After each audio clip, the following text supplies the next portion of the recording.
Adam Schefter at ESPN says there's 275,000 people. Well, that was some party in downtown Detroit. 775,000 people, shattering the NFL draft attendance record.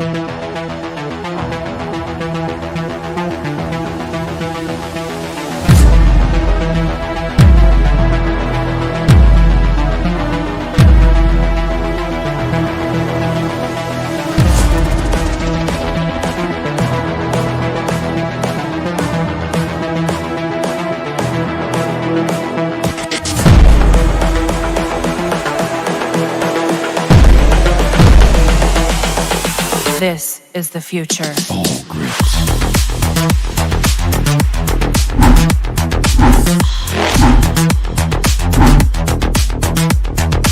Evolution.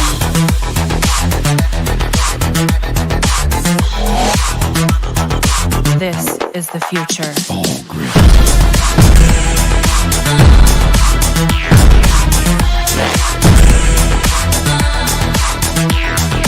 Evolution.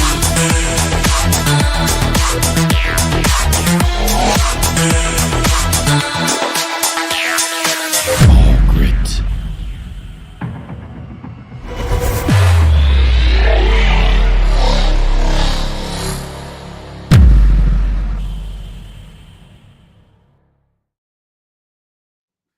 All right. Hey, good morning. It is Friday, June 28th, 2024. It is 8:02 a.m. Right now, it is the Rise and Grind morning show. I'm joined by Eric Rintamaki this morning, as usual. And we have an interesting story lineup for you today. So we're going to talk about Bobby Lane, the old curse, the curse that's dead. It has to be dead, right? I believe it's dead. Was it ever a curse? We're going to find out because I wrote an article on it last year, and we're going to go through that article. And then I have another article that I wanted to highlight that I kind of came across this morning in my search for this article. And I just want to look back. I mean, you guys know I do this once in a while, right? I want to look back and see what I wrote prior to last season when I was talking about the defensive line going unanswered in free agency and what that meant for the Detroit Lions season last year. And I guess we'll see what my predictions were. Were there any names in there? We'll find out. I also want to look through a little, I guess, I don't know how you call it. A look back at the Lions last season, some highlights or glimpses, snapshots, if you will, of kind of some posts that were placed about the Detroit Lions. And I found this on PFF. So we're going to run through that. And then also I want to talk about something that is actually kind of serious for a moment. But before I do, good morning, Eric. How are you? Oh, fantastic. And after watching that intro, I forgot how much I really, really miss football, and I want to watch some football, man. I can't wait for preseason, training camp, anything. I need some football in my life, man. I need to watch some games. I might have to go back and watch some games from last year or something. Yeah, I would really like to do that. So maybe in the early parts of July, when I release the memberships, we're going to be doing some things through memberships that we can't do live or anything like that. So once we get memberships rolling, we're going to have some fun times in kind of the back studio away from everybody, looking at a few things and having some fun with it. So shout out to the chat this morning. We've got 68 days until kickoff and 41 days until preseason. Thank you for Maurice M22 for sharing that, and Trace for sharing that. So we got Mike P in the house, Moonscar Blade. I finally figured out what this handle is. It's the old me is dead. Yesterday I completely butchered that. I don't know why I do that. I guess when I read things, sometimes I just read through it and I don't look at it. We got Bo Booth in the house, Roger Chappis, Michael Garrity, who won one of the helmet giveaways yesterday. Big Moose 88, and of course Super Lights and Tracy in the house. So conversation last night with YouTube. I had a copyright claim yesterday morning from my outro video, which has been an outro video that I've used for quite a long time. And that music is royalty free. I also create my own music by putting bits and pieces together. So it's never more than, a few seconds. But either way, I use royalty-free music, and that could be from YouTube. It could be from, other subscriptions that I pay for, and it attaches to my videos. So there was a copyright claim, and they were claiming that music. Well, I decided to look a little bit further, did a little IP tracing, and I found a YouTube. And guess what? This YouTube channel began on June 18th, 2024. And they have taken music, posted 41 videos of music that I've used in my intros and outros, and created a channel with it. And then they're claiming copyright against it to earn the royalties, because they get royalties, from obviously having music that they're claiming is theirs. But they screwed up by not scrubbing their internet data, because I found it. Didn't take long. I reached out to YouTube. I filed a couple of reports, and then I let them know. I said, this is the problem. This is what's happening. You have fakers, scammers, people that just want to screw with your channel because they're jealous. And this is what they're doing. They're creating new channels and then taking what you use and then filing copyrights against you to try to get your channel taken down. So I'm not going to go on and say who it is, but I know who it is. So they'll be getting a note from YouTube at some point. And my goal to them, as I said, look, you just need to take all their channels down. This is not, how you're supposed to treat other people. Like this is totally scammy, pathetic. Individuals doing this type of stuff just to screw with people. So we know who you are. And I guess I can't say I'm surprised. So this person's done it to other channels too. And I know it because there's other channels that have been taken down and then they came back. So anyway, that was my serious moment for the morning, that, finding out what people are doing. Not only do they try to copy what you do, but now they're trying to intentionally take your channels down because they're jealous or whatever. Like, you know what? Just step up. Just step up. I'm not here to, screw with people. I'm here to provide good content to the audience and subscribers of this channel, and be a good patron to the Detroit Lions. Be a good super fan. That's all I'm here to do. Provide, a business.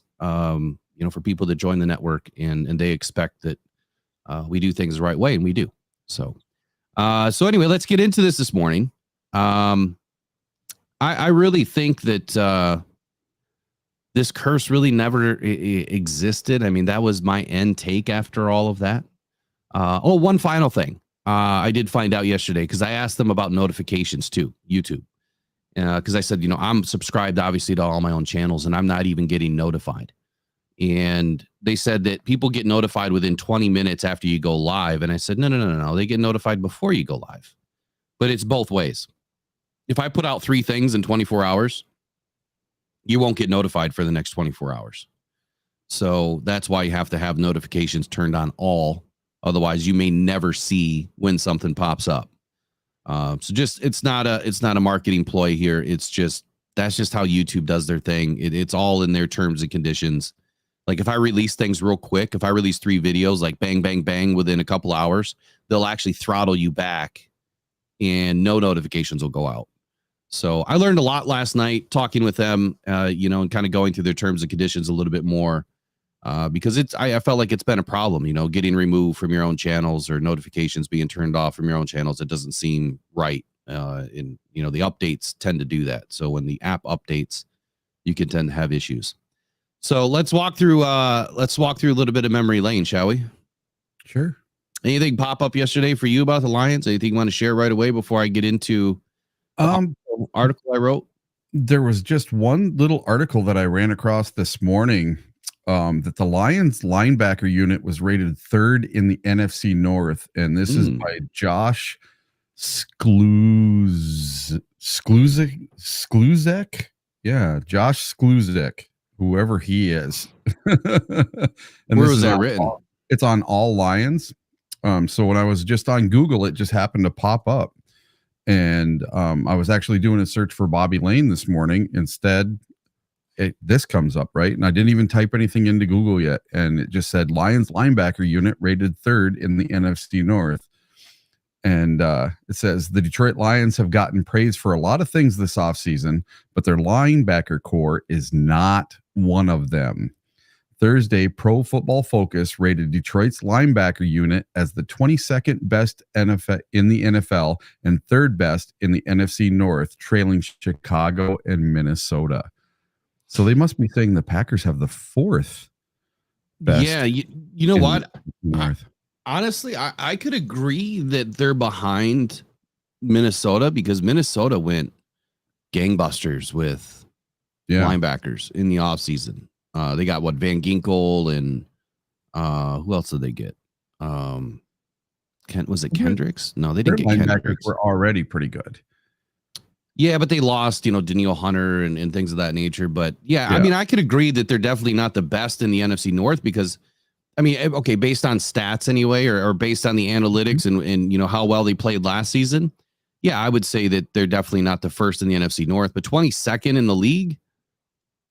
Yeah. I mean, I guess I could argue that, but I'm not prepared to argue that this morning. What I would say is there's some room to grow here. I think that Alex Anzalone is one of the better linebackers in this league. I mean, he's definitely playing at a high level. And Jack Campbell, I mean, he had an exceptional rookie season for what it was. We're obviously expecting way more in year 2. But you know what? Good. Call him the last. Call him dead last for all I care. Yep. Just let them put more chips on their shoulder, to enter this season because that's what you don't want to do to a Detroit Lion. I mean, look what happened to Amon-Ra St. Brown. You just don't piss off the wrong people. Do you remember our conversation with Coach? And that was Coach's big thing. That's all he talked about was how bad our linebacking core was and how he was mad that we didn't do anything for linebacker in the draft or free agency. And he kept saying, we need to add to the linebackers. We need to add to the linebackers. And so that's why I found this little article kind of entertaining because that's what Coach was talking about so much was that our linebackers really needed some help. But I think myself as a fan that Jack Campbell is going to take that giant leap in year 2 because he didn't take a day off. After the NFC Championship game, he went right back into the playbook, trying to figure out what went wrong, working on his craft, and trying to transform his body for year 2. Because year 1, these guys, all they're trying to do is they're trying to get ready for the draft. They're not working on what they need to do. They don't know the playbook. They're trying to learn a playbook. And year 2, you can master the playbook because you can take your whole off season and all you do is master the playbook and work on your body. You're not trying to catch up to everyone else. You're not trying to prove anything. You've already proven it in year 1. So I think Jack Campbell is going to have a huge leap in year 2. And if we can have 2 decent linebackers with Anzalone and Campbell, man, watch out. It'll be a lot better. Now, is it going to be perfect? No, but I don't think we're going to be 22nd. I think I think you get anywhere between 18 and 12. That's perfect for the Detroit Lions linebackers. That would be an amazing amount of growth from one year over the next. Yeah, so quite honestly, though, I mean, if you look at how the linebacking core finished last year, and I don't have any stats or anything pulled up, but they had a rough season. I mean, they were kind of the Achilles heel when it came to everything over the middle, but they were a big part of the run game, and so they sold out on run defense quite a bit. Their coverage defense wasn't the greatest. But we have to remember, too, what were the Lions facing last year? Their DB room was horrid outside of Brian Branch, and the safeties at times were good. So when the back end of your defense is suspect, obviously it's going to take more resources. We were just talking about it yesterday. They had to worry about what was behind them. Yeah. right? I mean, not so much what was in front of them, but the linebackers had to worry about what was going on behind them, and that takes their attention span away from being able to focus in and hone in on just their job. This year, you're going to see a difference because they're not going to have to worry about what's going on, at least on paper. They're not going to have to worry about what's going on behind them as much. So, for those reasons, I think that we will see growth. I think that we'll see better linebacker play. I mean, Jack Campbell year over year should get better, again, ignoring the sophomore slump. I don't think that, is going to happen for a guy like that just exudes confidence and someone that puts the work in. And Alex Anzalone is a staple in this league. He's a veteran that plays at a high level, and he's as tough as they come. I'm not really worried about the linebacker room. To Coach's points, though, yeah, did we need an upgrade there? Yeah, I thought that the Lions were at some point going to address the linebacker room, and that'll probably happen next year. The Lions are probably going to end up drafting based on the roster roulette and the way that this kind of shakes out. Are they going to repay Alex Anzalone again? Probably not. Maybe. Depends on what type of contract he's willing to accept. But next year is his last year, I believe. So they're going to have to address that room with another young linebacker, and they got to keep that roster kind of filtering, right, between high draft pick, mid draft pick, and bringing a veteran free agent in, to keep that room floating. And I'm not so much worried about it. 22nd, whatever. A number is just a number right now, and they've got a lot to prove this training camp, and I think that they will. And I think that the DB room is going to be a large part of the success. So let's get into this article that I wrote last year called "The Defensive Line Goes Unanswered in Free Agency," and then I'm going to follow that up with the curse, and then we'll get into the PFF things that I had found. So I wanted to highlight this article because I found it here. Let me share it. I never share them. So that way you guys can at least see what I'm reading here. So this is on my network. So this is available on SportsSpider, correct? I don't know, but you just go to rockdownpodcastnetwork.com. There we go. But I don't really write anymore, so I haven't really used my website at all. Once it gets fixed and we add the rest of the elements to the website, it's just a continual work in progress. So defensive line goes unanswered. I want to read through this because I want to see what I had forecasted, what I thought, what was going on last year, and this was March 30th, so prior to the draft. Is Brad Holmes going to address the defensive front? Back in December of 2022, I began evaluating the most glaring needs for the Lions based on the 2022 season's performance. Defensive tackle and defensive back stuck out like a sore thumb, with the linebackers needing at least one upgrade. We will dive into what happened and who may be responsible. Then what needs to happen to fix the poor defensive performance of 2022 into a top performer in 2023. So, I mean, right away in the first paragraph, I call out the fact that defensive tackle was an issue. Defensive back was a big issue, and the linebackers needed at least one upgrade. So just based on those three statements, we got Jack Campbell in the first round, and defensive back, we went gangbusters in the offseason to try to shore that up, bringing in C.J. Gardner-Johnson, Emmanuel Mosley, and Cam Sutton. So what I had seen last year, obviously Brad Holmes was also thinking similar because he reacted that way, right? He went and addressed those items. Didn't work out, but he at least tried. Second paragraph here, Lions missing a high draft pick doesn't help. One of the contributing factors was the lack of Levi Onwuzurike playing a single down in 2022. The Lions spent a second-round pick, number 41 overall in the 2021 draft, on Levi. Levi was known to have a back injury history at Washington and was considered a huge reach in the second round, given the nature of the injury. At the first padded practice of 2022, Levi aggravated the back injury and was out for the season.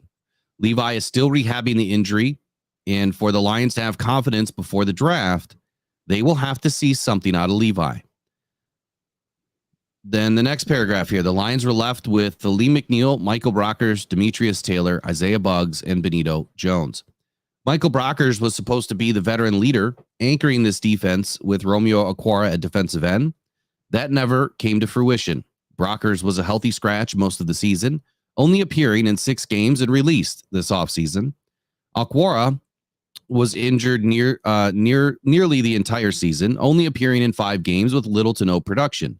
There is no shame on Holmes here, as this was a Bob Quinn hiring and one that carried a hefty price tag and dead cap hit that made it tough to cut or trade away Okwara prior to the 2022 season. The Lions expected to have both second-year players developed and on the field in 2022. Ali McNeil, a third-round pick from 2021, was expected to have a breakout season in 2022 after a complete offseason of training. McNeil was lackluster at best with glimpses of playmaking ability against the run, but his lack of agility and strength at the position were evident from the results. Aline posted a 59.8 PFF grade against the run and a 41.9 tackling and a 70.7 against the pass. Remember, this is the 2022 season that I'm talking about. Isaiah Buggs was a bright spot at times. My, how times have changed. But he is not the dominant tackle that the Lions need to anchor the defensive front. Appearing in 15 games in 2022, Buggs seemed to struggle quite a bit, posting a 47 PFF grade against the run and a 66.8 against the pass. Overall, his PFF grade was 53.9, which begs the question as to why he was brought back. Buggs did seem to build a nice chemistry as the season progressed, and one would assume that is what Holmes is banking on in 2023. Buggs is entering his 4th season in the NFL as a 6th-round pick out of Alabama. Demetrius Taylor is a rotational depth piece added through the UDFA market in 2022, only appearing in 1 game with 13 snaps in 2022. Taylor hails from Appalachian State University in Boone, North Carolina. By the way, that's where my mother lives, and that's where I've spent quite a bit of time in Boone. She's actually on the Banner Elk side. Not much to say here other than Taylor is not the answer or even a role player on the defensive front. Funny story, I was there when Appalachian State beat U of M, and me having a Michigan license plate on my Jeep at the time, you can only imagine what was going on when I was in the city at the stadium watching the game and then trying to leave the game. Was a very tough situation for me. They didn't realize that I wasn't rooting for Michigan. He is a warm body in camp at this place and not expected to be on the team come August 29th. I'm talking about Demetrius Taylor. So sorry, big fella, but the Lions will be drafting an answer to the biggest question mark on this team by the 3rd round. Who did we get in the 3rd round last year? Big guy. Yeah, it must have been the big guy, the one that didn't have, but what, 4 snaps, something like that. Broderick Martin. Yeah. Yep. So I called that shot that we were going to address it with somebody by the 3rd round, and we traded up to get him. So then Benito Jones was added to the team in August of 2022 after cuts were made by the Dolphins, posting a run defense grade of 46.3 and a pass defense grade of 65.1. His overall performance netted a 53.3 grade for the season. Jones appeared in all 17 games as a rotational player, only seeing 378 snaps. Should Jones come back to the Lions this offseason, I would expect that the Lions to still address this position with at least 1, if not 2 selections in the draft. Holmes is all about upgrades, and for me, it's simple that they squeeze out the bottom 2 on the depth chart here. I was expecting last year that they were going to do something in the draft early to address the defensive tackle position. Obviously, they didn't. They opted to move up to select Broderick Martin. The Lions have one of the most unflattering defensive line units entering the league in 2023. The unit is ranked toward the bottom in all statistical categories, Taylor being the worst rated at 29.6 overall. Jones and Buggs coming in at the 24th and 25th worst rated defensive players on the team, hovering in the low 50s. McNeil finished the season as the 6th best rated member of the Lions defense with an overall grade of 69.8. Man, did Ali McNeil have a great transformation that season, turning into a top 10 defensive tackle last year. Yeah. And we're expecting the same, this year, and obviously seeing the transformation of Broderick Martin to really take hold.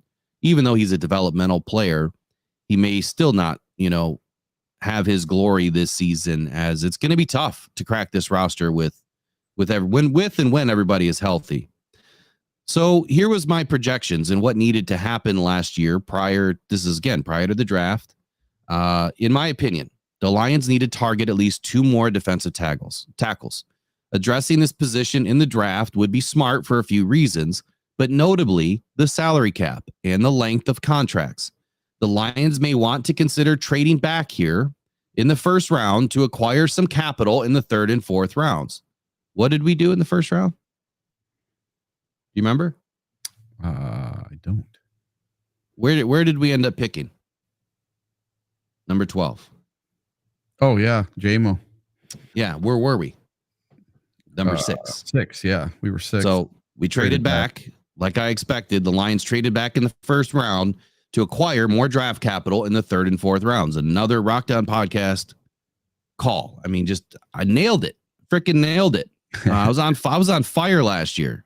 The real meat of this draft, and this is kind of similar to what I said this year, was between pick 25 and 45. And what I'm meaning here is defensive tackles. And if the Lions value Mozzie Smith, they should be looking to trade back, staying between pick 25 and 32. Mozzie Smith was taken at pick 26. So I thought that's where Mozzie was going to be taken, somewhere between 25 and 32. He was taken by the Cowboys, I believe, right at pick 26. So another rocked on call, right? Yep, I'm tooting my horn a little this morning. I apologize.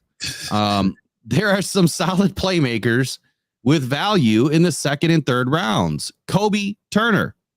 What happened to Kobe Turner last year? One of the best defensive tackles as a rookie to enter the league, had like 9.5 sacks with the Rams. That was my highlight for the Detroit Lions last year, was to find Kobe Turner and get him on this team. Would have loved to have seen him on this team last year. Gervon Dexter and Derek Hall were the other additions that I thought the Lions could pick up somewhere, in that the later rounds, whether it be 2nd, 3rd, or 4th rounds. After the draft, potential upgrades may be available when cuts begin to happen between the draft and August 29th. So who fits? Everyone knows by now that Dan and Brad have a very simple but tough philosophy. They want guys that pass the test on high individual character and football character. If you can pass the fit into the culture, the next biggest trait, the ability to play the game at a high level with versatility and durability, keeping your reliability on the field. Holmes said he wants to add at least 2 impact players in this draft. My projection here is that the Lions will target and add a playmaker on both sides of the ball early. The draft is light at defensive tackle, and with the issues surrounding a few names, the Lions may find themselves stacking up on perceived positions of strength. So they added, what did I say there? That this draft, that they were going to go both sides of the ball early. They went Jahmyr Gibbs at 12, Jack Campbell at 18. And then they, Sam Laporta, Brian Branch. Yeah. So they did exactly what I thought that they were going to do, besides taking 2 defensive tackles. But they did add some players in the UDFA market. So there's the Rockdown shout out from last year, or look back to last year. I got to write more, because this is kind of a fun exercise, like going back and seeing, you can't ignore black and white. You can't ignore it when it's written.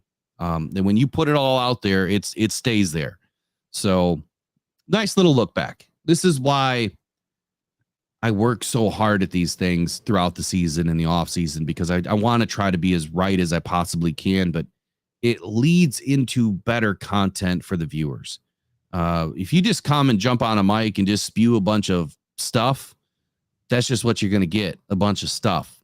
I'm trying to actually do the work so that we can have very valuable conversations and try to figure out what this team is doing and how to get them to the next position, from my opinion and your opinion, when you guys join calls that we're going to open up again here soon. So that's why I put the work in. So what do you have to say about that article now that you've heard it and we've taken a look back prior to the draft of last year? How did the Lions address things overall, in your opinion? So if Brad Holmes was sitting next to me and he heard your article and he saw your article, he'd have a big giant smile on his face and he'd have 2 words to say: Positional villain. That's all I could hear in my head when you were reading all the stuff that was in there, about how their culture fit and their positional fit, and they're multidimensional and they can play different positions, and that's what he wants. And that he formulated a plan before he even came to the Lions. Oh yeah, that he had his little black book or whatever you want to call it of when I'm a GM, I'm going to do this. Yeah. Because doesn't everybody do that? Like you've been dreaming forever of your dream job or what you want to do, and you've been thinking about it forever. Something you really want to do. You have to line things up and get ready for it for the day it comes. Things don't just magically happen for people. It takes hard work and preparation. It did for you. Oh, it did not. I just got lucky, but listen, they magically delicious, man. You're like a box of Lucky Charms over there. Yeah, I know. Hey, dude, I played Zeus last night, the Zeus Lightning, and I hit for $250, and we left. We actually left the casino up. We didn't give any back last night, so it was pretty funny. And we had to play for a whole long time, getting a bunch of bonuses. It was awesome. That's funny. But yeah, Brad Holmes. He had a plan. He brought it here. And what happens when you make a plan? You got your little black book. You get to where you want to be and it blows up, right? It never works out the way you think it's going to work out. So you have to be able to adapt and adjust.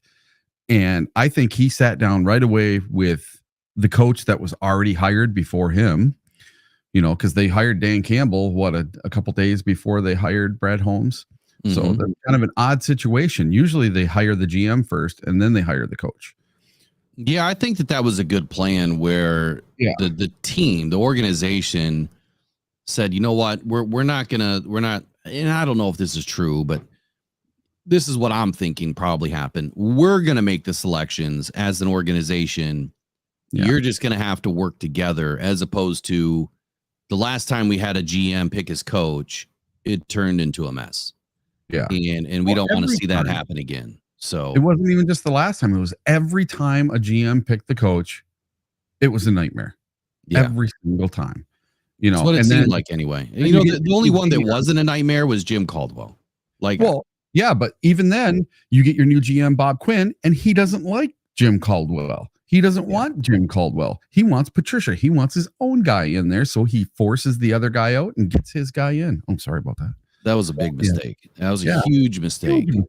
Like Jim Caldwell was winning enough games where, we were relevant. And you know what? Had Jim Caldwell stayed, I don't think that Matt Stafford's ends up leaving. I don't think that we're in the position that we are today. I think that that's a great story that maybe we'll touch on someday. Like what would have happened if Jim Caldwell would have stuck around. So, all right, let's get into the curse. You guys know this story all too well, and I want to bury it, even though it's already been buried.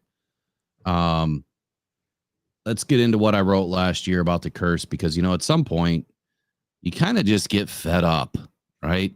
So the legend, the curse, and the cure, Bobby Lane. The curse. Man, headphones are giving me trouble this morning. 1 second. I just ordered some awesome in-ear monitors, so those will be here Monday. No more big bulky headphones for me. There you go. I've never been a fan of that.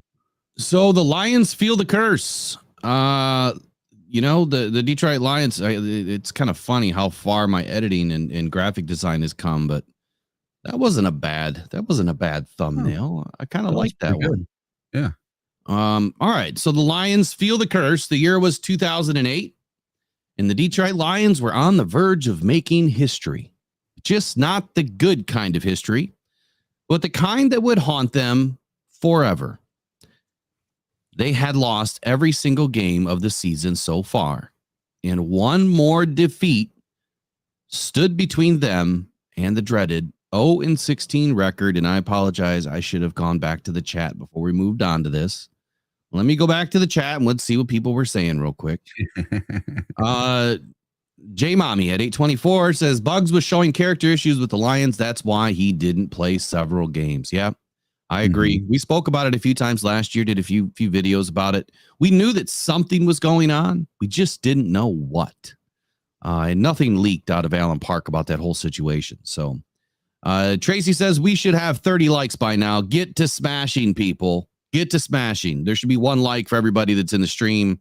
And of course, we're going to have 1 down like on every video and every live stream because that's the individual that's trying to mess with my channel. Roger Chappis says, smash the like. Thank you, Roger. And let's see. Tracy says, you're on fire every year, Will. I mean, hey, I try. You know what? I wouldn't be able to do what I do without you guys. So Mike P says, smash that like. Donna Milliken says, I'm going to need you to pick some lottery numbers for me. You know what? If I was any good at that, I probably wouldn't be here right now. Or maybe I would. I'd probably just be somewhere a little bit warmer, like Fiji.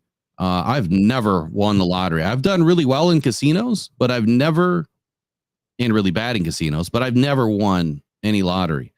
Bo Booth says, when you're right, you're right. Good calls. Appreciate it. J Mommy says, getting Gibbs, Campbell, Laporta, and Branch. Can't top that. That's going to be, like the draft that lives in infamy, right? I mean, it's going to be the draft that will forever haunt Brad Holmes because it's going to be tough to ever do better than that. And maybe if we do get a true lockdown corner in Terry and Arnold, I mean, that can rival that draft. So one shutdown corner is extremely hard to find. That's why there's probably less than a dozen of them that have ever played the game of football in the NFL. And if he does that, what's that? What if we end up with 2 lockdown corners out of this draft? Yeah, but I think, we can't use lockdown loosely. Like when I say lockdown, I mean, we're talking Champ Bailey, Deion Sanders, that type of lockdown. I mean, Ennis Rakestraw, yeah, I mean, he's got potential, but man, if he hit on 2, that would be insane. And remember, Rakestraw is like St. Brown. He's got that chip on his shoulder. He's pissed that all these teams passed on him, that 61 other players went before him. Don't sleep on Rakestraw. That's right. Mr. Morale Tarantino says, if the Boston Red Sox can break their curse, we can too. I think we've done it. I think it's over. I think that if it ever existed, that it's definitely over. Chef Talks Lions is in the house. Tracy says, whoever is messing with Will has to go through us first. That's funny. Motown Mitch says, morning, everyone. Lions rule, Bears drool. I don't see Broski in here this morning, so maybe he's hiding today. Yeah. Good morning, Lionized. How you doing this morning? He says, I had Branch, Campbell, and Gibbs mock, just not where they went. Smart man. Can't wait to see you guys at the Hall of Fame celebration. It's gonna be a great week. All right, so let's get into this article. Lions feel the curse. We started with the first paragraph. Lions head coach Rod Marinelli tried to motivate his players with inspirational speeches and slogans, but nothing seemed to work. The team was plagued by injuries, turnovers, penalties, and poor performances. The fans had given up hope. It was so bad. We were wearing I didn't, but like paper bags with your eyes cut out. I mean, it was bad. So giving up hope, wearing paper bags over their heads at the games. Quote, no competitor wants to go through this or go through something like this. This is not fun to go through, obviously, but there's people going through a lot worse than this. So just coach speak by Marinelli. I mean, he's trying to say, look, there's people out there suffering. There's people out there that are going through worse times and, watching football or a football game and a football team losing. Again, it didn't work, Rod. It didn't work, buddy. The final game of the season was against the Green Bay Packers, fierce rival who had already clinched a playoff spot. The Lions knew they had little chance of winning, or maybe I should have said Lions fans knew they had little chance of winning, but they still wanted to avoid the embarrassment of being the worst team in NFL history. The game started as expected with the Packers scoring 2 quick touchdowns in the first quarter. The Lions managed to get a field goal in the second quarter, but they still trailed 17-3 at halftime. The third quarter was more of the same. The Packers adding another touchdown and a field goal to make it 27-3. Lions go 0-16. Man, what a time in Detroit that was. I would probably admit that I'm sure I got rid of some jerseys or did something. I'm sure I did something. I don't remember.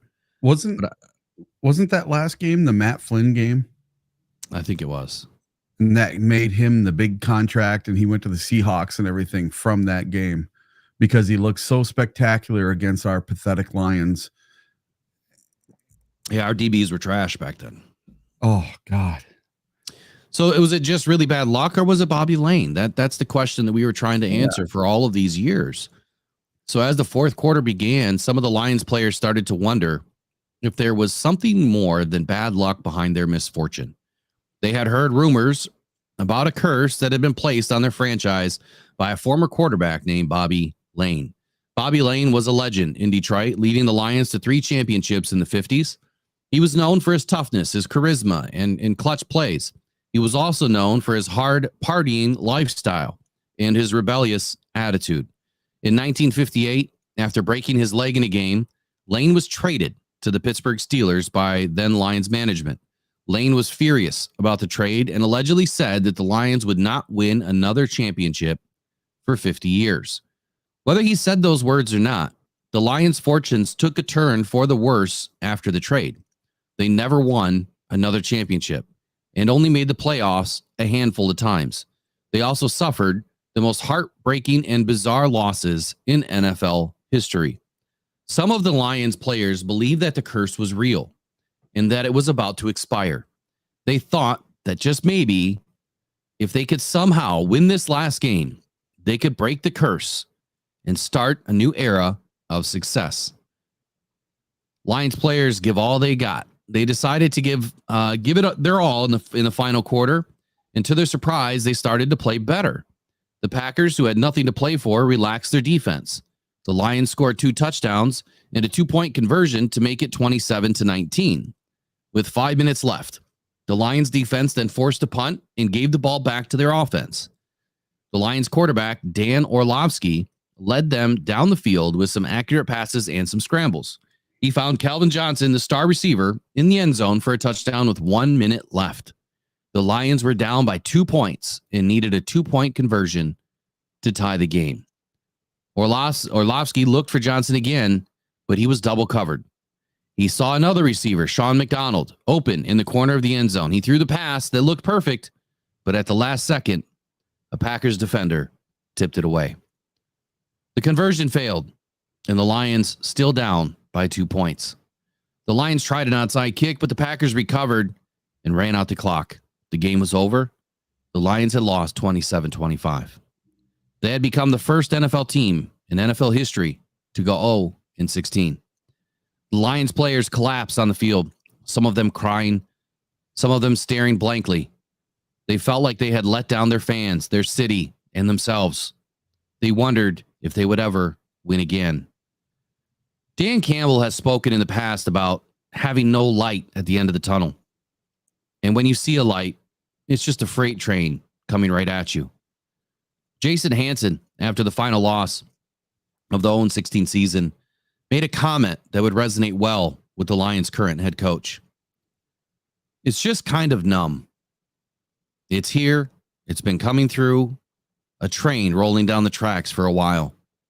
We tried to stop it. We couldn't. Quote by Jason Hansen. Looking back at all that, I mean, and listening to the final seconds of the game and how it unfolded, I mean, it was just epic fashion, right? I mean, you have an opportunity to tie the game. You're in position. You've got a wide open player. Orlovsky probably threw the ball a little bit late. Pass is tipped. Game is over. 0-16. I mean, how can things get any worse, right? I mean, that's the ultimate bottom that a team, I think, can realize, and then they did. Well, you just took a knife and stabbed me in the chest, making me remember that last game against Matt Flynn and the Lions comeback that failed right at the end.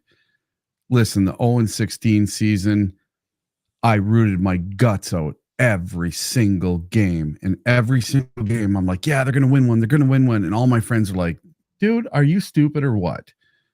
You know, and even all my friends that were Lions fans were like, Eric, there's no way they're going to win a game this year. And I just rooted for him. And I was absolutely so 100% completely devastated after that 0-16 game against the Packers. And it was because it was against the Packers. They did it to us. They gave us 0-16.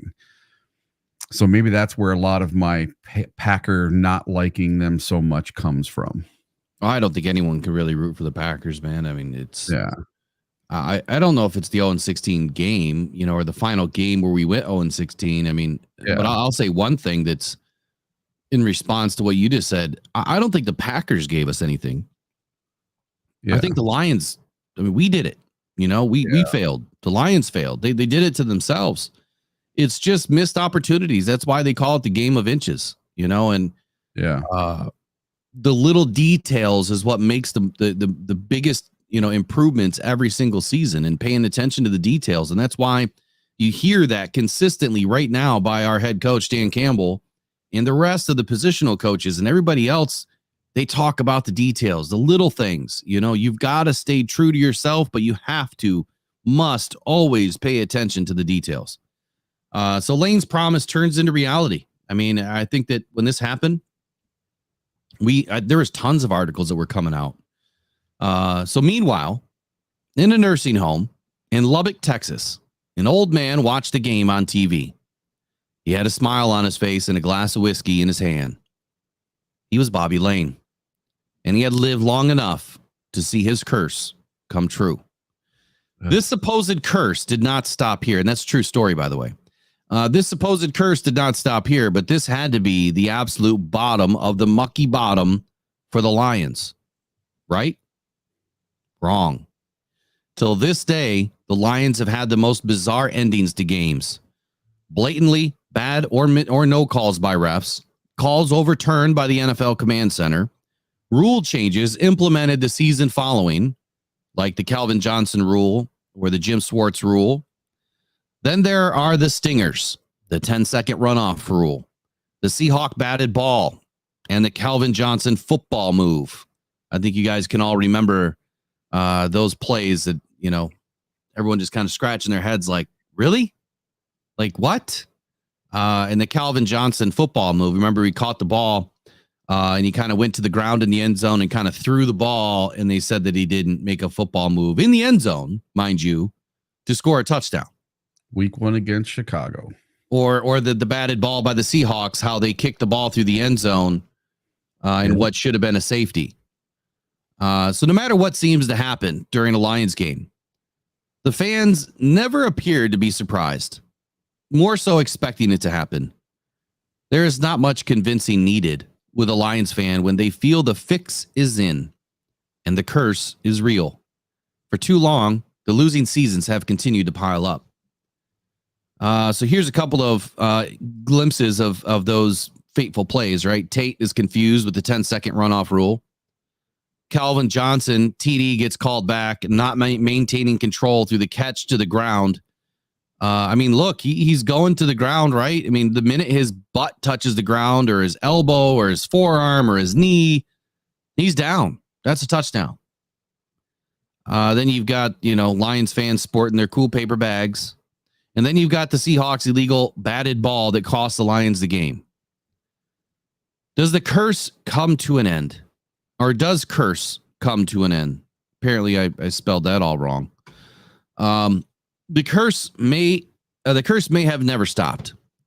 It was now more than 50 years since Bobby cast his hex or curse upon the Lions. The curse should have ended after the 2008 season, where the Lions finished 0-16. It didn't.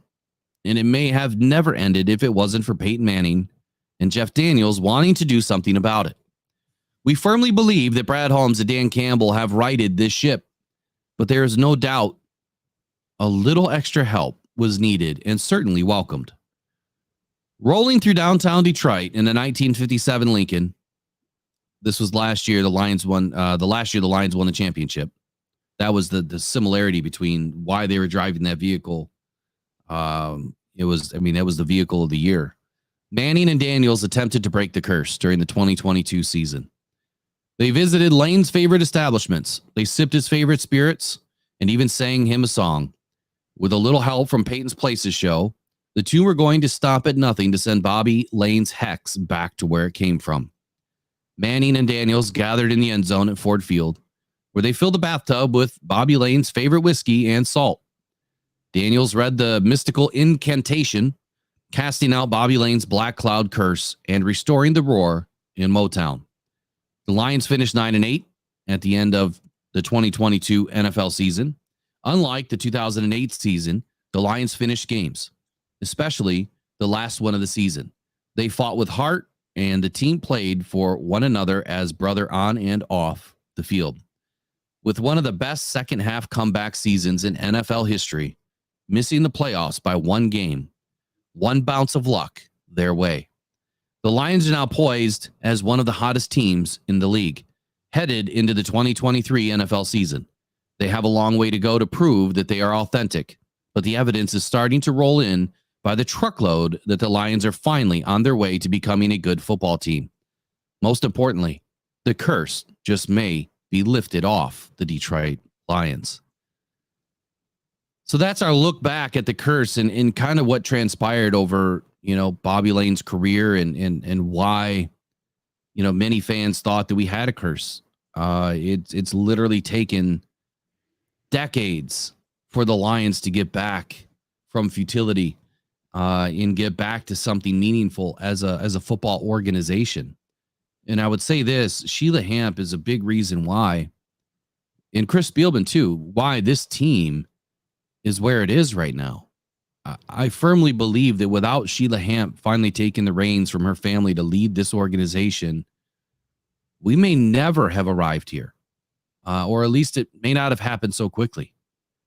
So I'm extremely proud of what the Lions have done over the last few seasons. And I think that it's going to continue. We have the right people in place. We're finally building a roster that is extremely tough and it's hard to cut now for once. So the curse has to be over if it ever really existed. Here's my personal take. I don't believe in curses. I don't believe in hexes. I know that there's some people that believe in all that mystical voodoo. I just don't. I don't think that curses are probable. I think that if you live inside your own head with doubt and negative talk, then you kind of create your own curse if you kind of curse yourself. But I guess I'm not really finding another word for curse here. I just think that the more positive you talk to yourself, the more you put good energy out there, the more good energy is going to come back. So I think that, all of these things are done unto yourself. Not so much done by somebody else. So I think it's within all of us to either be a positive light or a negative light, to do great things or maybe not so great things. And as a team, you have to have a good coach. You have to have a good leader. It has to start from the top to be infectious. And then that's what Dan Campbell is. He's infectious in a positive manner. Everything that he does just exudes confidence in breathing light into all of these players that you can do what you want to do. You can be the best in the league, no matter where you were selected. You just have to work for it. So it's a mentality thing to me. I don't think that a curse really existed, but man, we've gone through a lot, Eric. We've gone through a lot as a team. Yes. And one thing that I think that Peyton Manning and Jeff Daniels did something else. They didn't break the curse. You know what they did? They smashed SOL. Yeah. Same old Lions. So you want to call it a curse, whatever you want to call it, I don't care. I call it SOL. SOL is what they smashed. It's BNL now. It's brand new Lions. Because last year we went and we kicked some butt. We made it all the way to the NFC Championship game. And why did we lose that game? We didn't lose that game because of a curse. We didn't lose that game because of SOL. We're just a little bit short last year. So that's why we lost that game. We didn't lose the game because of the refs. There was no bad calls. There was nothing controversial about that game. We fumbled the ball. We had balls bounce off our face mask. We missed interceptions. We did it to ourselves. So I don't think there was anything cursed last year in the NFC Championship game. We just came up a little bit short. This year, maybe we don't come up a little bit short. Last year, we didn't have Khalif Raymond. Ali McNeil was banged up. There was a few things against us. But this year, it's going to be different. I really, truly believe that it is brand new Lions, and SOL is completely dead in my mind. When they put a bathtub full of whiskey and sprinkled salt in it in Ford Field, they took SOL and smashed it, destroyed it, got rid of it. It is no longer. So when people say SOL to me, I don't know. It strikes a chord in me because to me, it's gone. It's dead. It's over. I would rather just put that in the past. And like today, when you talked about us going 0-16 in that last game, that really that put a shank in my heart. It was like getting stabbed. And then when you put up all the different rules, the Calvin Johnson rule, the Seahawk game, the Golden Tate with his knee, there's so many more that go along with that. The running back for the Texans on Thanksgiving when his knee didn't touch down and he ran it in for a touchdown really long, but he was down and Jim Schwartz tried to challenge it. And because he tried to challenge it, then they couldn't look at the play. And it was just ridiculous stuff like that. It's just a never ending thing in every game or every season that the Lions just always had the bad calls. Everything was going wrong. It's over now. It's brand new Lions, because if you go back and look at last season, the Detroit Lions played at the Dallas Cowboys. And what happened? There's 2 seconds left or 17 seconds left in the game or whatever it was. The Lions throw a 2-point conversion. The Lions win the game, right? And the refs say, nope. He was ineligible. 2-point conversion is no good. Try it again. We don't get it. Lions lose the game. So that's a good point. So is this that derail the rest of our season, right?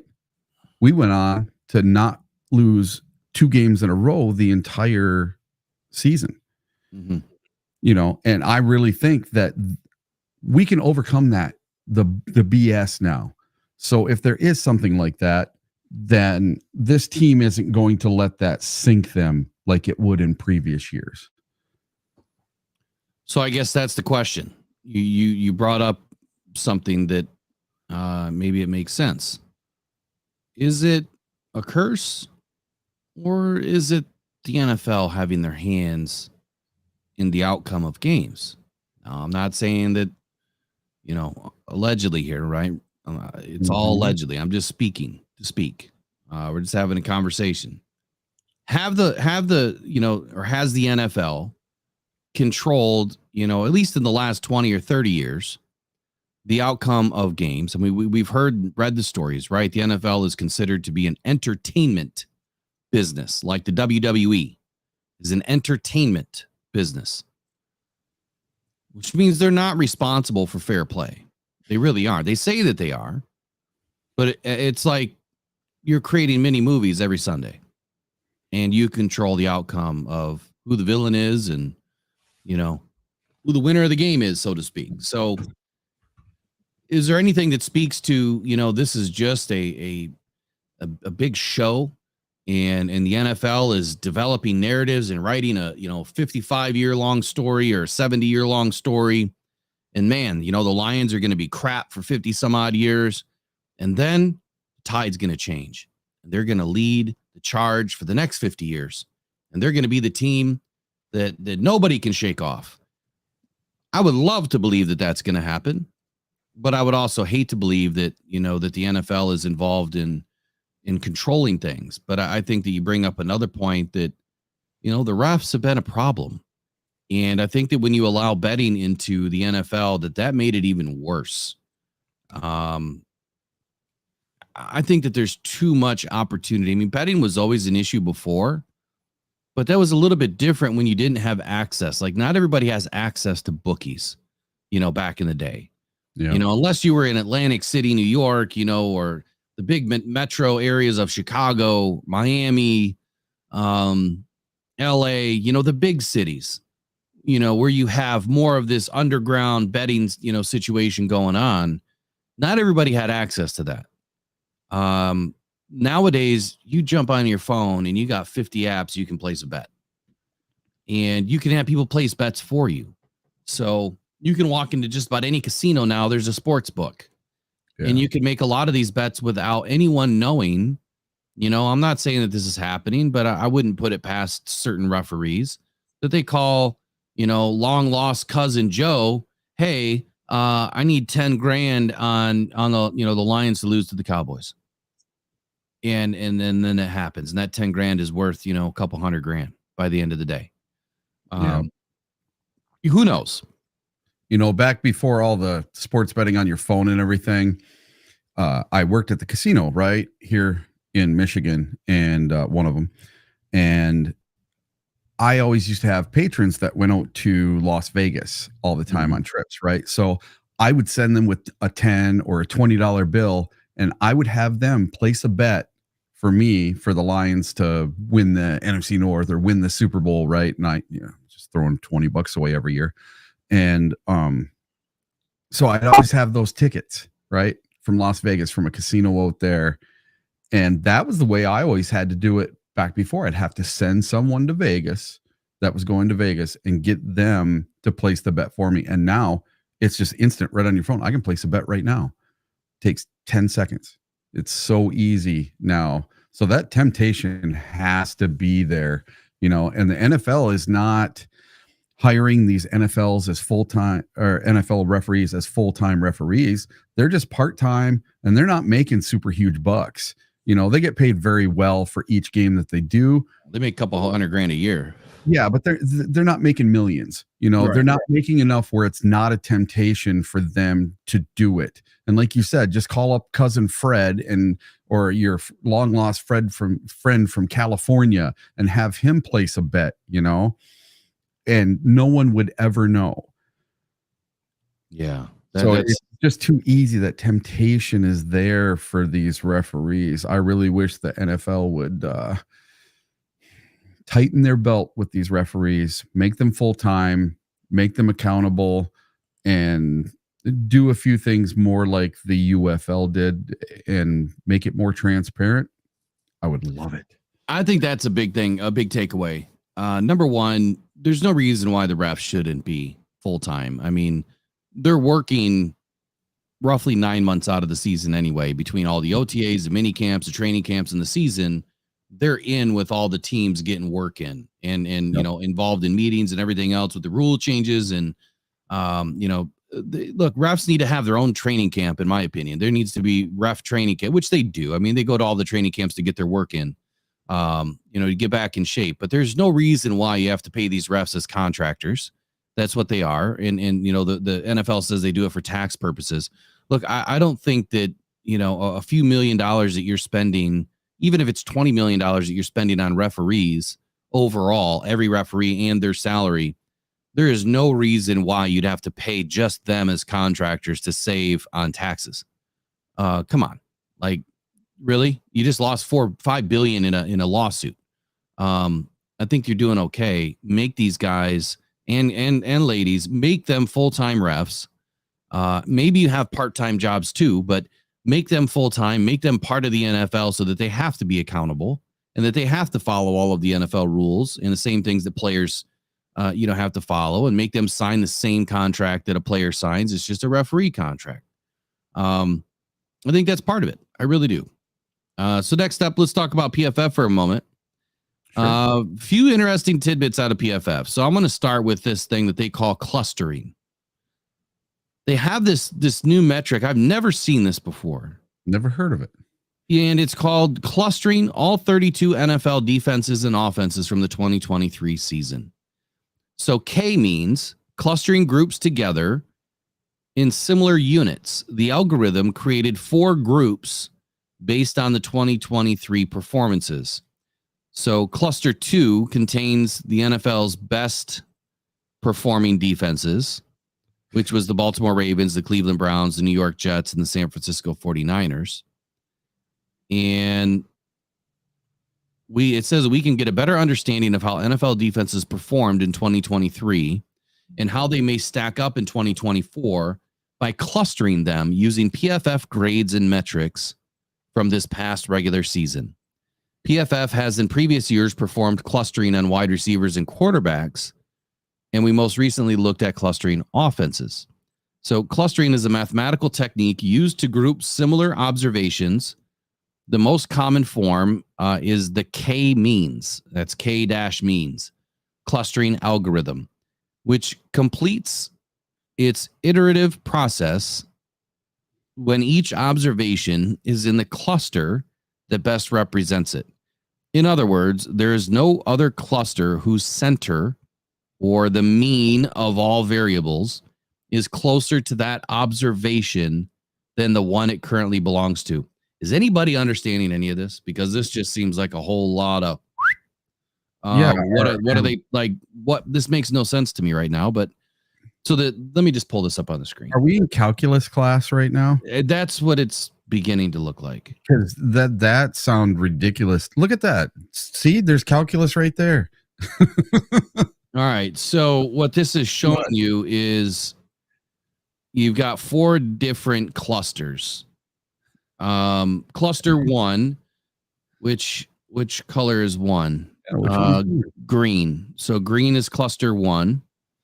Okay. Cluster 1 is made up of the lowest graded defenses on average. So 62.36 is their average, and those with the highest average EPA allowed per play when pass rushing. These teams allowed the highest average first down conversion rate, 30%, and blitz the least amount, 24.3% of the clusters. So cluster 1, Arizona Cardinals, Tennessee Titans, Washington Commanders are in cluster 1 right here on the left side of the screen. Cluster 2, go ahead. What is the EPA? Because the only EPA I know is the Environmental Protection Agency. Expected points against. Oh, okay. All right. Thank you. So cluster 2 is made up of the highest graded defenses, 86.5, based on 2023 results. These units feature the league's best pass rushers, culminating in an 82.5 average PFF pass rushing grade. They also allowed the lowest average fourth down conversion rate, 46.1%. So am I reading this right that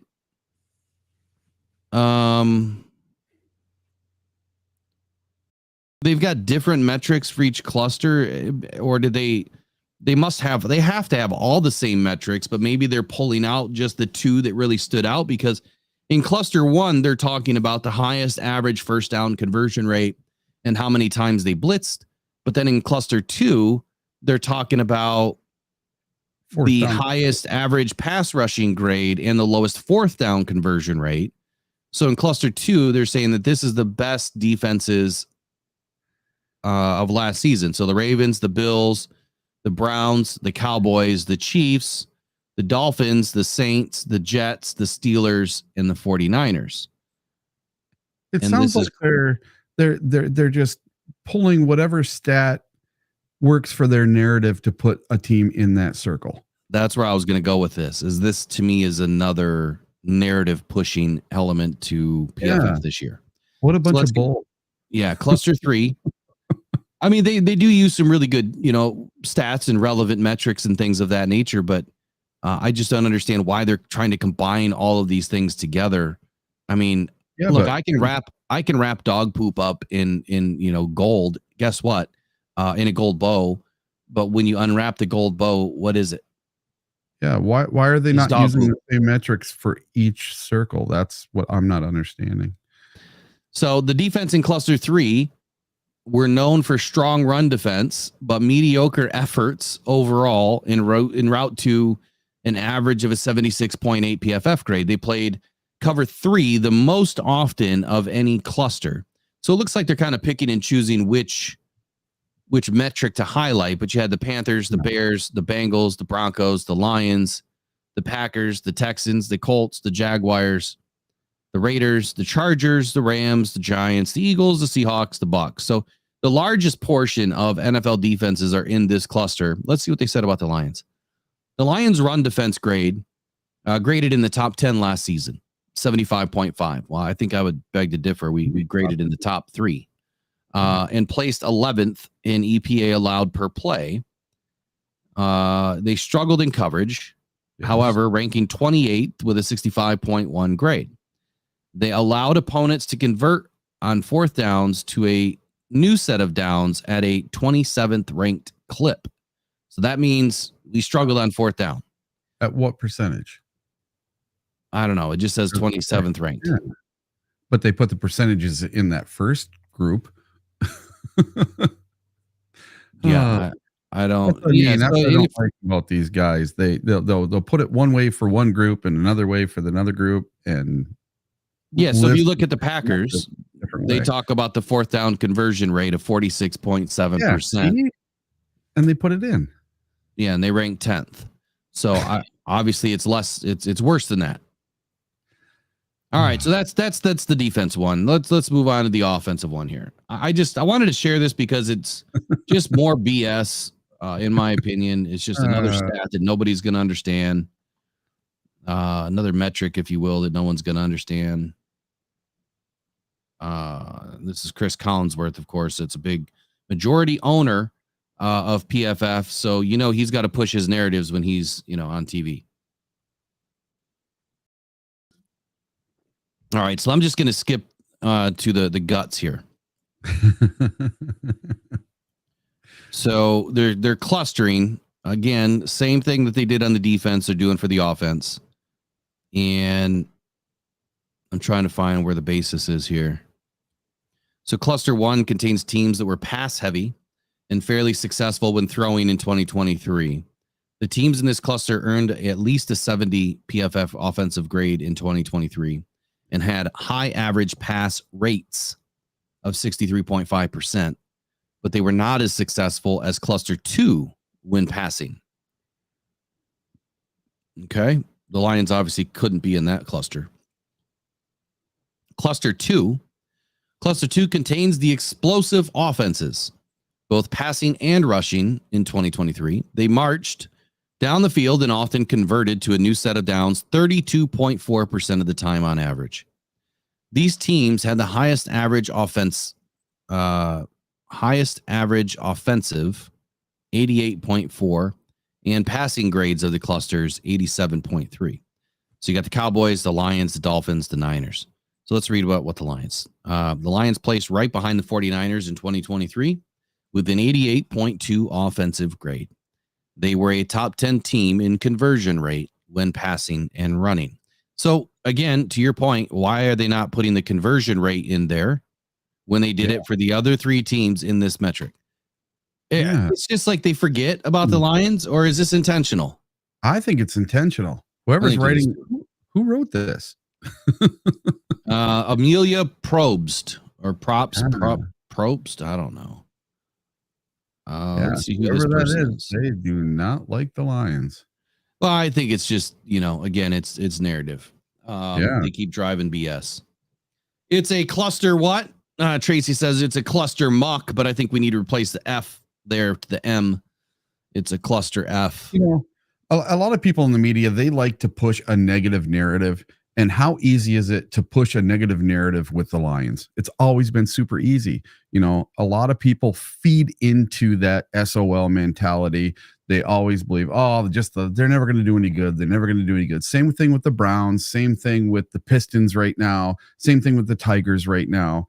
It's easier to focus on the negative than it is on what positives are there. People thrive on negativity. They do. They really, really do. And I'm kind of the opposite guy. I love positivity and sticking with the positive. And that's the way I'm going into this season with the Lions, man. I'm going in with a totally super positive energy. We're going to go 15-2. We're going to win the North back-to-back.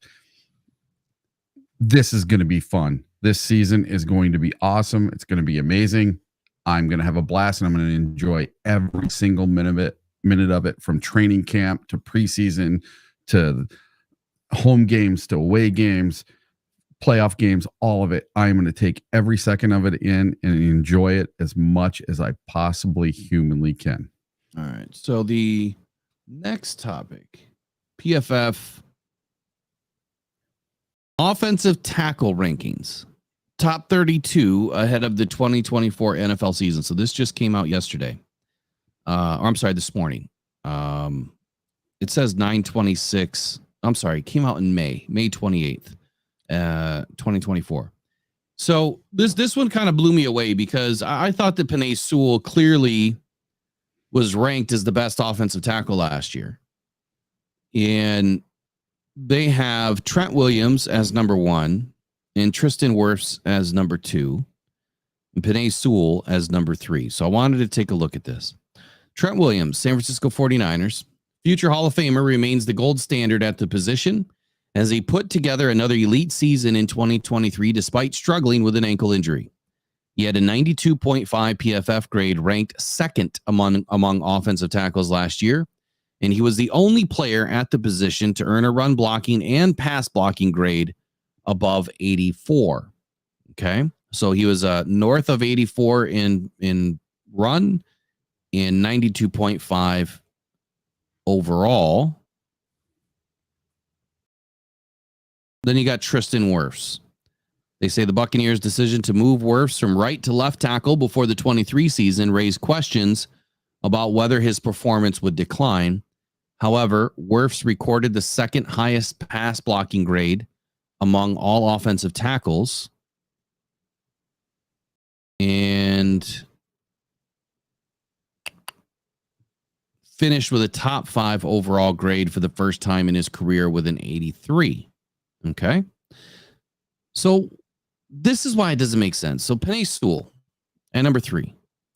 Sewell showed significant improvement during the 2023 season as his 95.1 run blocking grade and 92.8 overall grade ranked first at the position. However, because his pass blocking grade ranked outside the top 10, he finishes third in his ranking. So let's take a look at his pass blocking grade here. Where is it? Why is it not showing up? Let me try this another way. Penei Sewell PFF grade. All right. So he had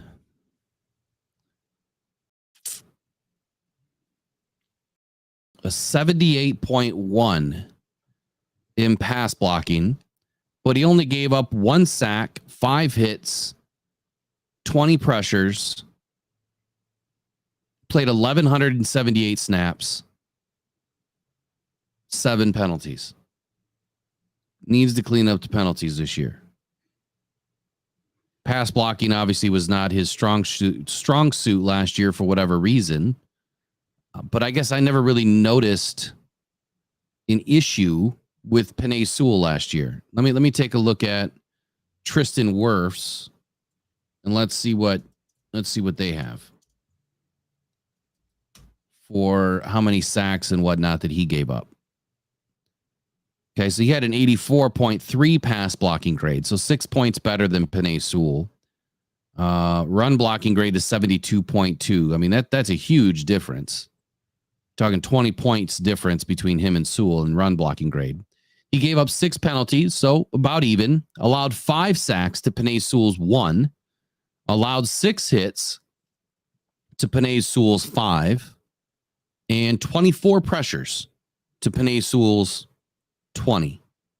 So wouldn't you say that that's better? Mm-hmm. So how is his pass blocking grade lower? Now I know there's a ton of metrics, right? There's a ton of metrics that are involved in this.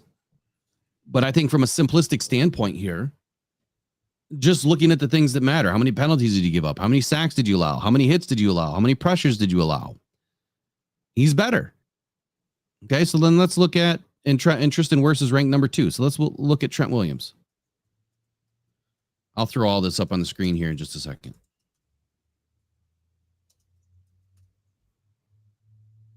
So Trent Williams, overall 89.9, 79.8 pass, 90.1 run. Now, he played almost 400 snaps less than Penei Sewell. And Tristan Wirfs played 100 snaps less than Penei Sewell. So Trent Williams is ranked the number 1 overall offensive tackle, but he had 400 snaps less than Penei Sewell. And that to me is huge. Yeah, it should count against him.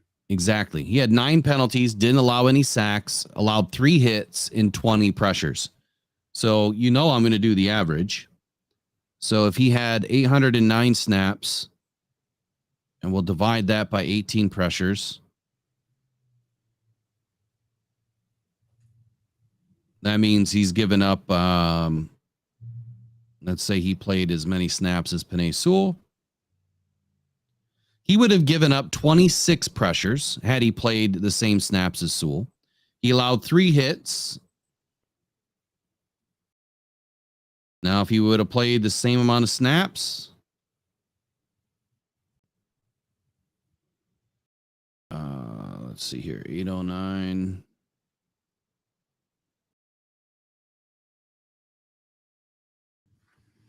He would have given up about 5 hits. So right in line with Penei Sewell.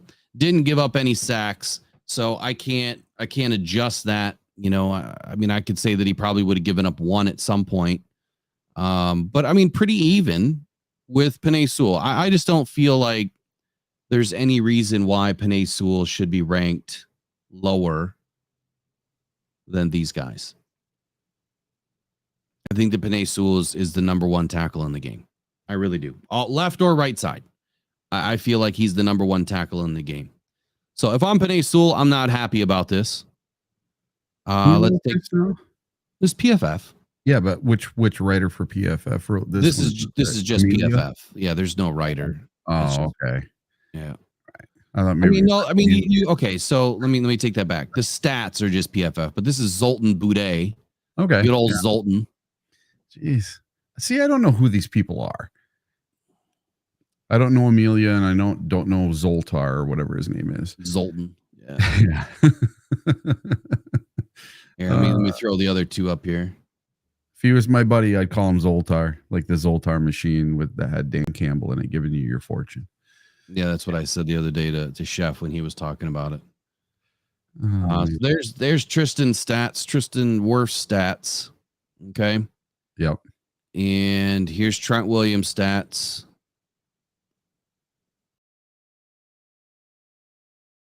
I'm going to put these up there so people can look at them later when they're watching the video.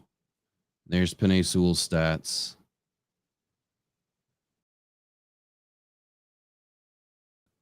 Do it one more time here.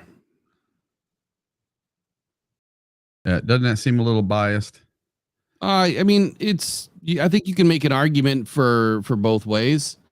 But I think you have to compare the snaps first. And I'm just a weirdo when it comes to math and stats and metrics. So the first thing that I do is I look at the snaps and I say, all right, if you didn't play as many, so let's level the playing field. Let's divide everything by what you did and then multiply it by, the most snaps played per player.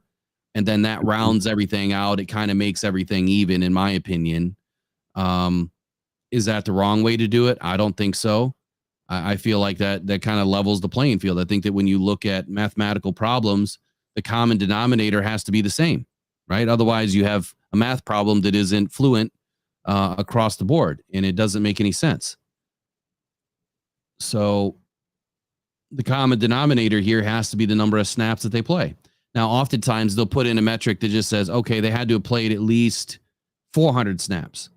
Well, that's great. But if someone played 401 snaps and didn't let up any sacks, didn't let up any pressures, didn't let up any hits compared to someone that played in 1,200 snaps, that number's a bit skewed, wouldn't you think? Yeah. And what if that person that played 1,200 snaps, they didn't give up a sack, a pressure, or a hit until after 1,100 sack or 1,100 plays? Exactly. What if they were perfect for 1,100 and then they just had a bad game at the end because they had an injured ankle or something? Does that make them worse than the guy that played 400 less snaps? Right. I mean, that's another great point. So how do you what's the word I'm looking for here? How do you adjust the ranking based on the time of the season too? Because these guys are not healthy. Yeah. At the end of the season, and if they are battling injury but they're still playing, I think that there has to be a way to. We've been fortunate with Penei Sewell. He hasn't had any major injuries yet. Well, you better knock on some wood, buddy. Yeah, well, that we know of. Maybe he has, and we just don't know it. Maybe he's one of them tough guys like Frank Ragnow that just goes out there with a broken toe and does it anyway. Doesn't say anything. Frank wouldn't let us pull him out of the game. Remember that? Mm-hmm. Wouldn't let us take him out of the game. All right, so now we're gonna do a look back to wrap up today's show. We're gonna do a look back at some of the PFF posts on the Detroit Lions throughout last season. So let's let me wind this back. We'll kind of start at the beginning. Holy moly! Look at all those. Yeah, I want to get to the beginning here. All right, so December 6th, 2023, Amon-Ra St. Brown since week 8. Since week 8, 44 targets, 33 receptions, 485 yards, 3 TDs, 0 dropped passes. Nice. January 16, Amon-Ra St. Brown since week 16, 32 catches, 450 reception yards, 3 TDs, 140.4 passer rating when targeted. That's why Jared Goff loves this dude. Before I get into this, though, I want to shout out the chat. You guys have been great this morning. I apologize I'm not paying attention much this morning, but let's see what you guys had to say here about the last section there, the last segment. I like the Moonscar. He or she was talking about the bias of PFF earlier in the chat, and then they wrote Detroit versus every bias. You know what? That's a great t-shirt, dude. That should be a great t-shirt. Yeah. Lions fan 76 says PFF just picks whoever they want. I've seen many examples of Lions players getting worse rankings with better stats. Nobody is going to say anything good about the Lions, even when we win a Lombardi. Dude, I agree with that. Wholeheartedly, I agree with that. Rick says Penei is the best offensive lineman in the league from tackle to tackle. I believe it. Bo Booth says we're essentially talking semantics here. Wait. It's not related. Moonscar, yep, Detroit versus every bias. That's awesome, man. Chef Talks Lion says easily you solve for X. Brent says there needs to be a kudos for longevity. Yes, there does. And the longevity score. What else we got in here? JMO needs to get up there with Goff by Brent. Tracy says PFF can be foobarred. I don't know what foobar means. Moonscar Blade says a team gives up 500 yards rushing over 17 games, but gives up 10 yards a carry. Team B gives up 1,000 yards rushing over 17 games, giving up 2 yards per carry. Who's the better rushing defense? That's interesting. I was just having a conversation with Chef Talks Lions the other day about metrics very similar to that, and how do you identify the better team or the better defense or the better offense in a very similar type of a situation here. We were talking about, I think, about running backs, and I can't really remember the whole conversation, but a very similar situation here. So I guess to answer your question, Team A gives up 500 yards over 17 games, gives up 10 yards a carry. Team B gives up 1,000 rushing yards over 17 games, giving up 2 yards a carry. Who's the better rushing defense? So I'm going to go with Team B. I don't care that they gave up 1,000 yards. They were holding teams to 2 yards a carry, which is very difficult to do. And the only thing that I don't see in there is the attempts. So, well, I guess you could probably do the attempts. It'd be 50 attempts for Team A, and it would be 500 attempts for Team B. So you're talking a major difference there in how many attempts it took to rack up those yards, which tells me in a playoff game scenario or a Super Bowl scenario, you're only going to touch the ball like 30 times potentially as a running back. I mean, that's about max.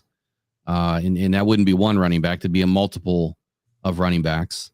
And you're only talking about 60 yards that you're going to give up that game.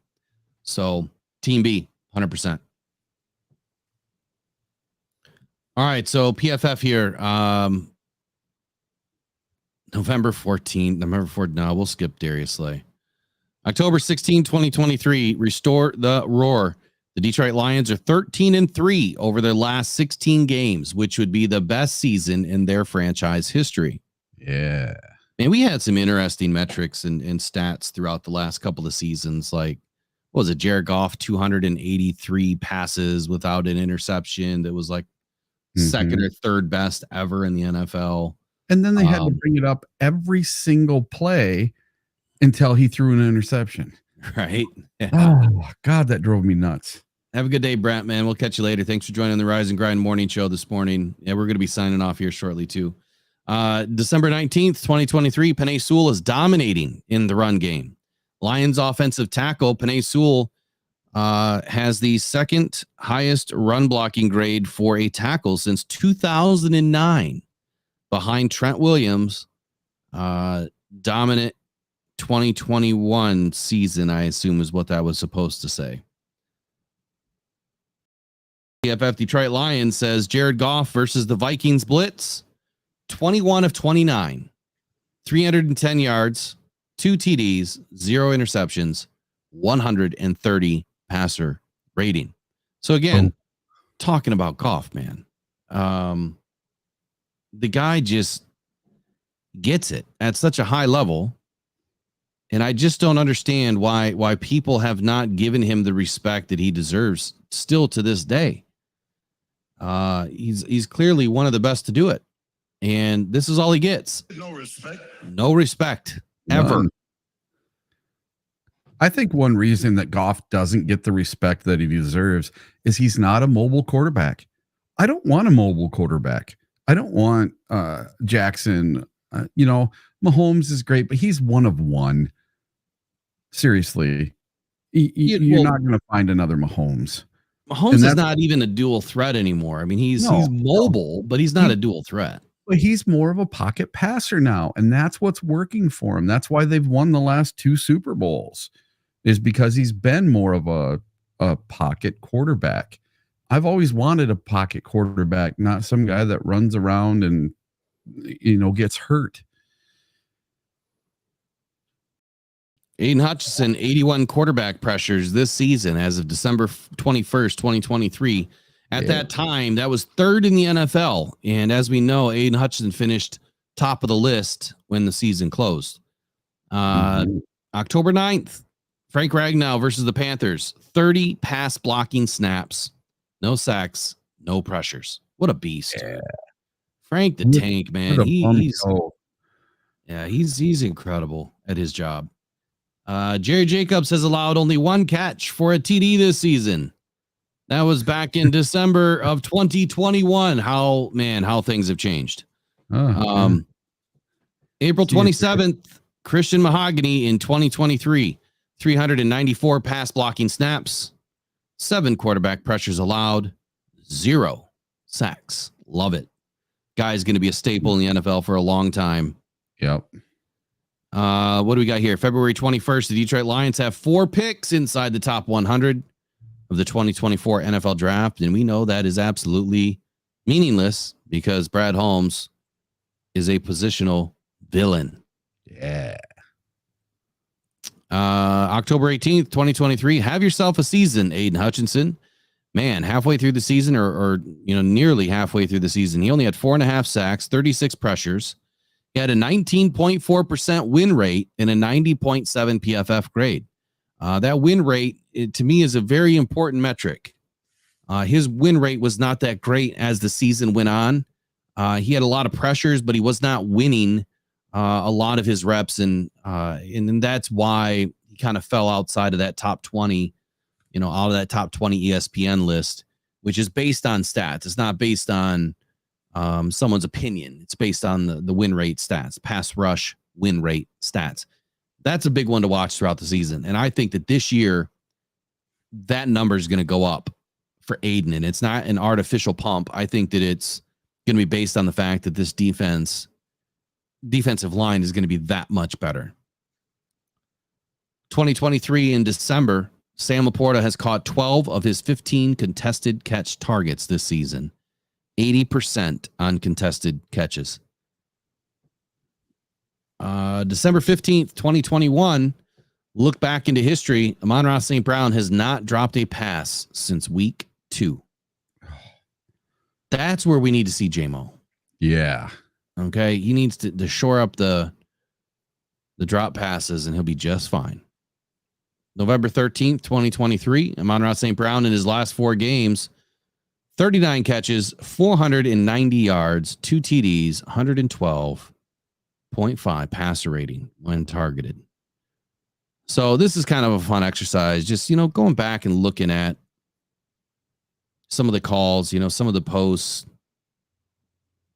and just kind of reliving what the Detroit Lions did. The last 5 first-round draft picks by the Detroit Lions: Jack Campbell, Jahmyr Gibbs, Jameson Williams, Aiden Hutchinson, Penei Sewell. And I will dare say that all but one right now, I believe, will be phenomenal players for a decade. The only one that is on the outside looking in is the second pick in the 2022 NFL draft by the Detroit Lions. The second pick in the first round, number 12 overall, Jameson Williams. He's the only one that still has some work to do. And that's okay, because Amon-Ra St. Brown's been picking up the slack, and this is the year for J-Mo to break out. This is the year. Has to be. Jahmyr Gibbs, as of February 6th, 76.3 grade, 316 receiving yards, 945 rushing yards, 1 reception TD, and 10 rushing TDs. Great season for a rookie. Oh, the commish. I hope people aren't sleeping on Gibbs this year. Oh, let them sleep. Yeah. Let them sleep. The commish versus the Packers in the first game, week 4 of 2023 season.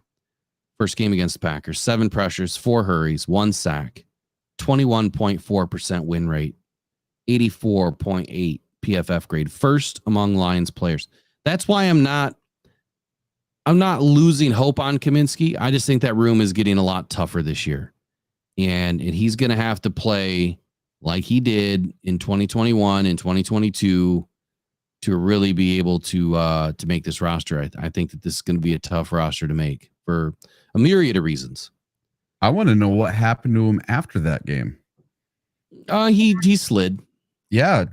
Was he injured? Something happened at home? Was his head just not in the game? Because as the season went on, you just heard less and less and less about Kaminsky. He just made less and less and less plays. I didn't understand it last year. Well, the one new factor in his life was a baby. Yeah. So bringing in a child into the world, It's obviously huge. you tend to lose some sleep. Yeah. Just a little bit. And even though you're an NFL player, you still got to be a dad at home. You still got dad duties to do. And, being an NFL player still means that, you're working a job, you go home, you still got a home life. And it's not like he's making, oodles of money where they just, have nannies taking care of everything. But I wouldn't want to be that way. I'd want to be involved in my kids' lives anyway. Yeah. So PFF, Detroit Lions, March 12th, we brought in Amik Robertson. This was his season last year. 406 coverage snaps, 64 targets, 19 first downs allowed, 3 TDs allowed, 2 interceptions, 7 forced incompletions, 85.7 passer rating allowed. I think that number can be better this year. The 19 first downs is my biggest concern. That's a ton of first downs against, and I think that has to change. That has to be better this year. Absolutely. What else do we have in here? What was the rest of the the Raiders backfield though? What was their defensive backfield like? Was he the only one out there doing good things, or was the rest of the backfield really good in helping him? That's what I would want to know, is if the rest of the backfield was really excellent or if they sucked, and he was kind of the bright spot. You're talking about the Raiders, yeah? Yeah, I don't know too much about the Raiders backfield at all to know where I mean from. I'm trying to remember here. Who was the other corners? They had Jacorian Bennett, I believe that they brought in Bennett, I believe, the year before. Because they had Nate Hobbs. Because I went to the Lions Raiders Monday night game, and I didn't see anything super awesome special out of their secondary other than Goff threw a pick six. Super awesome special. Yeah, I really didn't. Brian Branch, November 7, 2023, 77.5 PFF grade this season so far. He was 8th among all rookies. There was another one in here about Brian Branch where he ended up with, I think, the best grade of all rookie corners last year. Oh, nice. Let me find it.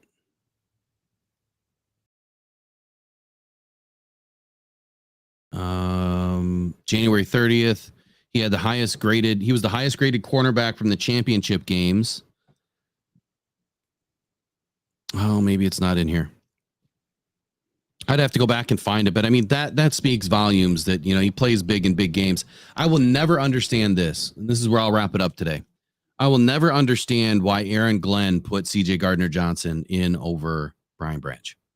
No, CJ Gardner missed 90% of the season, 95% of the season. And in a game that mattered most, you took Brian Branch out and put CJ Gardner-Johnson in. Made no sense to me. You got a rookie that's playing at a high level. Who was he injured? I didn't see anything about Brian Branch being injured in that game. Now we know that he had some offseason foot surgeries or whatever. Maybe he was hampered by an injury during that game.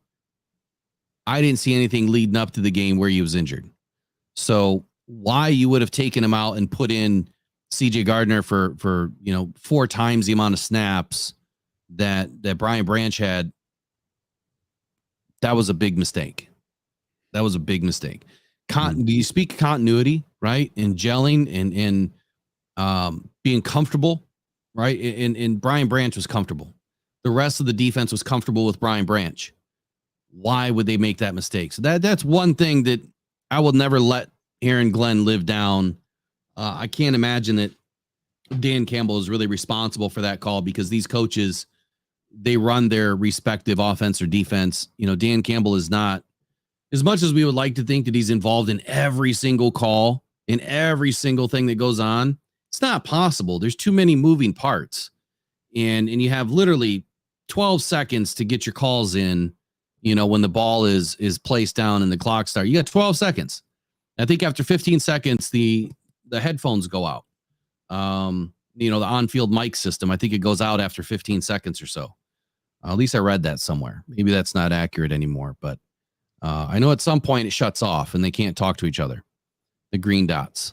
So anyway, that's it for today's show. Let me get that off the screen. Appreciate you guys finishing the week off with us here. It's Friday. We're going to be running into the weekend, and Chef will be on tonight. It's Friday. The All Grit Pod is on at the All Grit Pod on YouTube. So please give him a like, share, a follow, a subscription, whatever you want to call it. Check him out tonight. Get in there and let's hear what Chef has to say. And we'll be back Monday with the Rise and Grind Morning Show. I know I got some things coming up here soon. So here's what we're going to do. When I am gone, what we're working on is having Eric and Chef, or Eric or just Chef, or both, kind of fill in. And so bear with them as they kind of work things out together.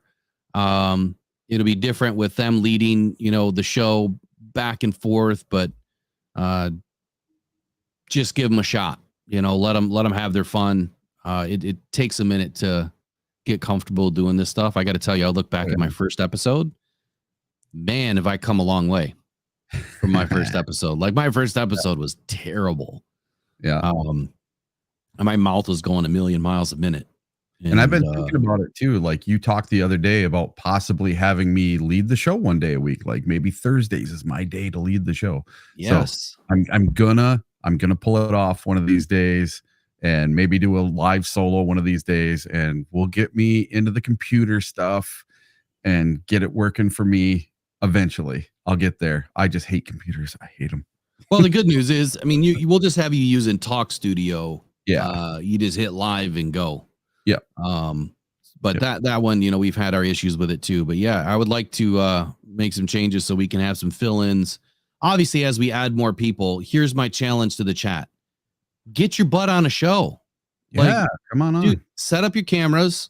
You can come in by phone. The only thing that we ask is that you try to have a good, clear background. Like you don't, you know, have a bunch of stuff going on behind you, like people walking naked behind, you know, that kind of stuff, which has happened on other shows. You know I use this vape thing, but we don't smoke, we don't drink alcohol and stuff like that on these shows. We got partners and sponsors and stuff we have to be careful of.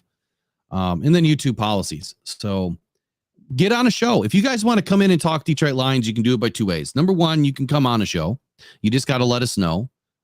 Send an email to info@rockdownpodcastnetwork.com and put in the subject line mailbag or show appearance and let us know that you want to come on a show and talk Lions.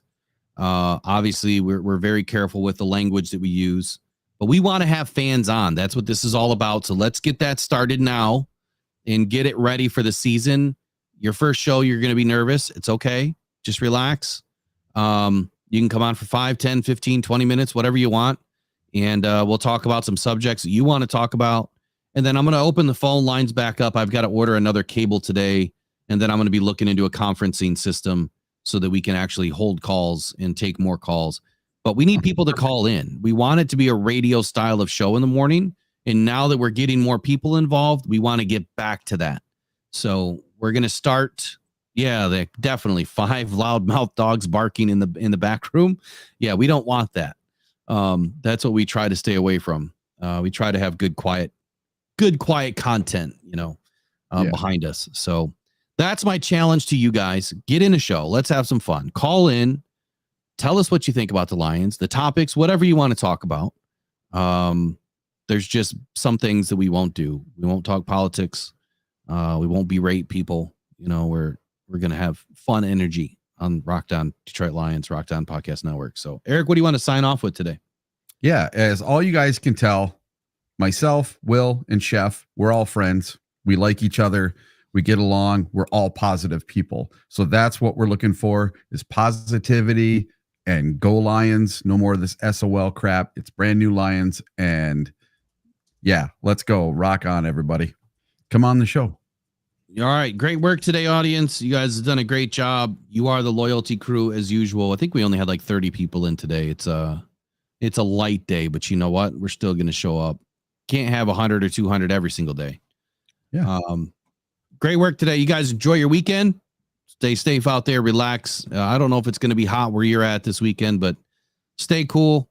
Get in the water, have some fun, enjoy it. We're running out of Lions content, so we're going to find more stuff to do next week and have some fun with it. I'll reach out to all the winners today that won the mini helmets. And, man, 46 more days. And we got preseason. 30 days. We have training camp. And the season begins. We're going to blink. It's going to be here. And next thing you know, it's week 1. So get ready because we're coming. You guys have a great day. Enjoy it.